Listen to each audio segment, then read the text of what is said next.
All right, so let's just do a quick project to kind of showcase this machine here. I'm going to go ahead and just import an image with a lot of detail in it, and we'll be able to see how well this thing engraves out. I think we'll be pretty good, actually. Go and lock perspective here. And then I'll just draw a box that will be a cut line around it. And that'll work just fine. All right, so let's get some settings in. I'm going to use somewhere between 2 and 3 millimeter material. So let's go ahead to our cut line here and see what we think we could use here. So definitely is going to have to be more than 10% power. Let's do 60% power, speed of 20, see if that'll cut it out. And then for our image, let's do some image settings here.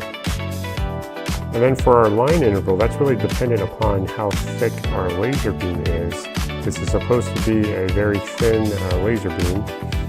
So I think I'm going to actually leave it like that at first and see what kind of results we get. So let's put some material in there and we'll do a frame to make sure we get that lined up appropriately.